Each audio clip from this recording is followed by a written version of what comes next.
अगर बॉडी में ट्यूमर बनी गया है, बॉडी में शुगर एक्स्ट्रा है ही, बॉडी में हार्ट में कोई ब्लॉकेज आ ही गया है, तो अब क्या करें उसको ठीक से निकालने के लिए?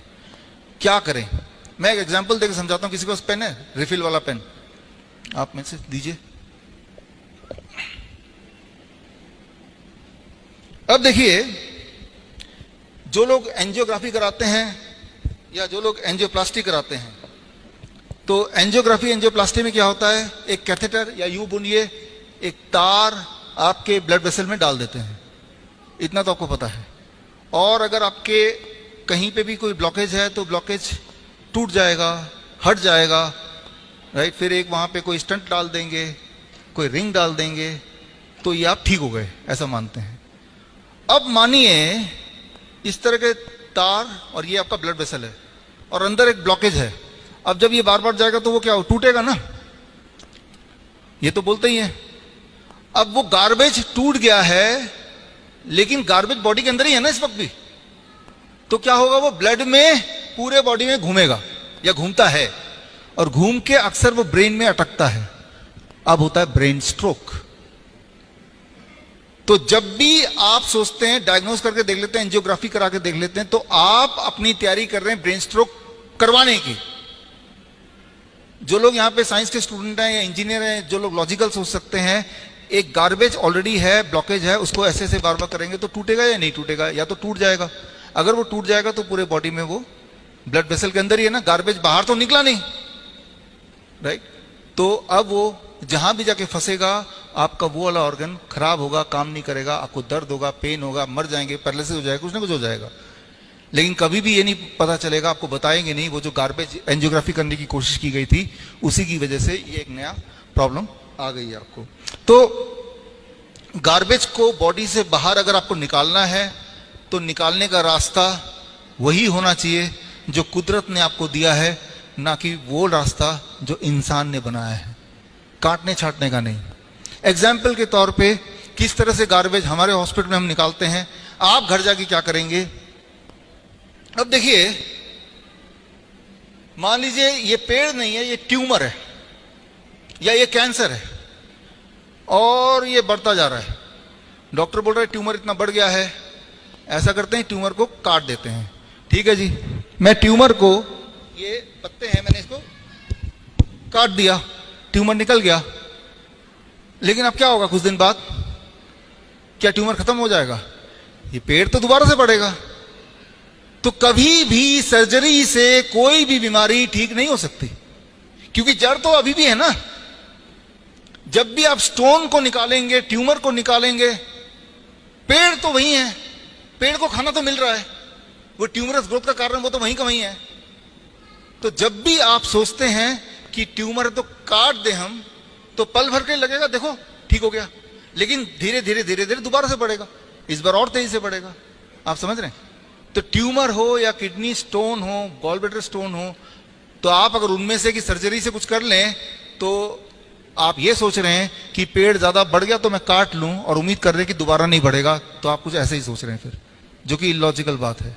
तो करना क्या होगा, हम क्या करते हैं, अगर ये कैंसर है, इसे कहते हैं सीड एंड सॉइल थ्योरी, 1895 में थ्योरी लिखी गई थी और आज भी ये वैलिड है कि अगर ये कैंसर है, अगर ये ट्यूमर है, ये पेड़ को हम कैंसर या ट्यूमर मान रहे हैं, तो अगर मैं यहां से ये निकाल दूं, कुछ दिन तक ऐसे ही रखा रहे, क्या ये उग सकता है?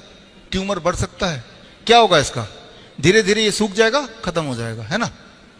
तो जो एनवायरमेंट है, जिस एनवायरमेंट पे वो ग्रो कर रहा था, उस एनवायरमेंट को बदल दो, चेंज कर दो उस एनवायरमेंट को। अगर आप ऐसा कर पाए तो ट्यूमर बॉडी ने बनाया है तो बॉडी डिसॉल्व करेगा, स्टोन बॉडी ने बनाया है, बॉडी डिसॉल्व करेगा, तो वो परमानेंट इलाज है।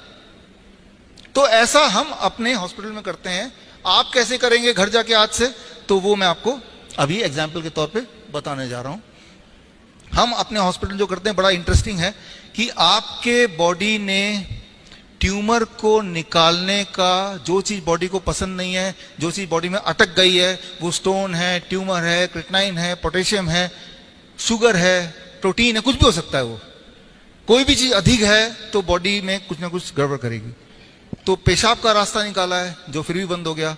एक और रास्ता है वो है आपकी तीसरी kidney. Third kidney is your skin.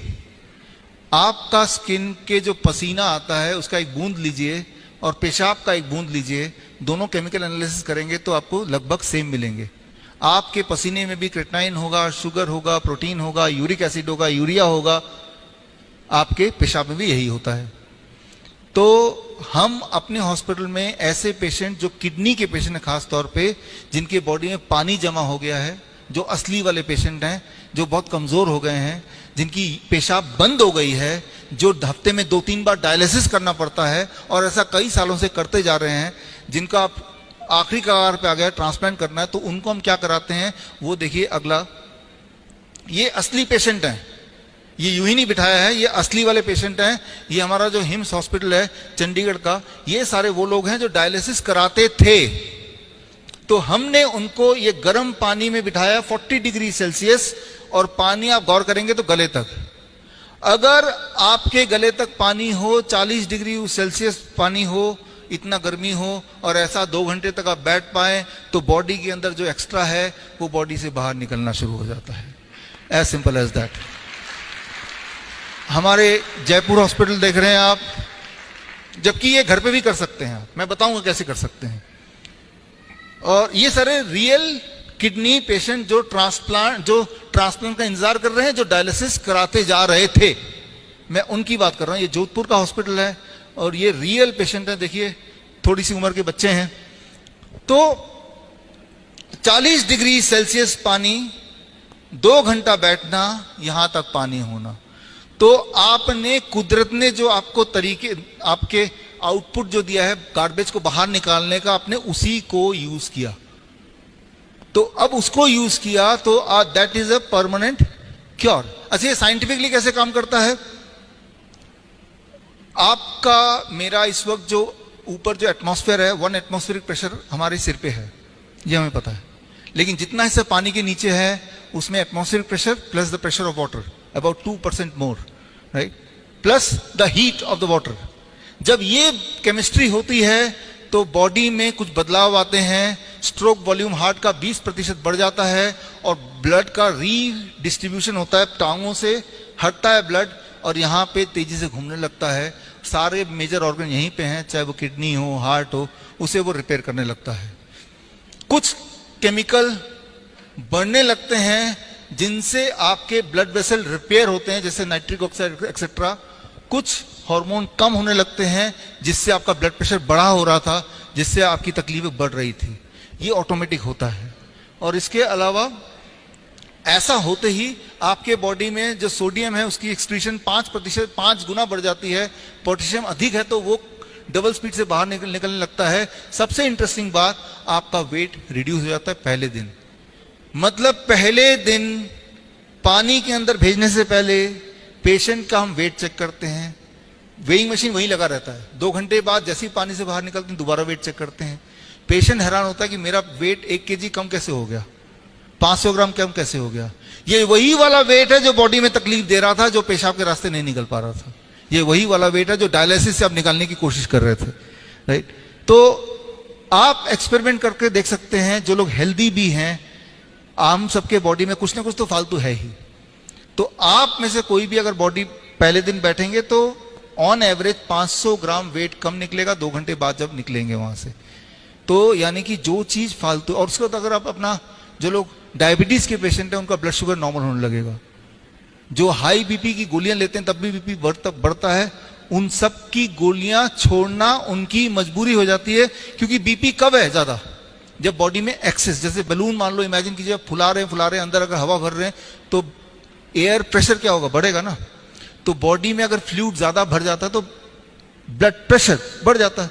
हमने फ्लूइड एक्सेस चीज बॉडी से निकाल दिया, लेकिन निकालने का रास्ता वो जो कुदरत ने हमें दिया है, तो उस रास्ते से बिना डैमेज करके धीरे धीरे निकाल दिया। गार्बेज आउट प्रिंसिपल, ये पूरा साइंस अगर आपको समझना है तो एंड ऑफ ट्रांसप्लांट, जिसका हिंदी एडिशन आज हमने यहाँ पे आपके सामने रिलीज किया, हिंदी इंग्लिश में, आप इस लिंक में जाके पूरी किताब, पूरा साइंस, इसी पे मेरी पीएचडी है, यही मेरा आविष्कार है जो हमारे 20 हॉस्पिटल में हम करते हैं, हिम्स हॉस्पिटल में करते हैं।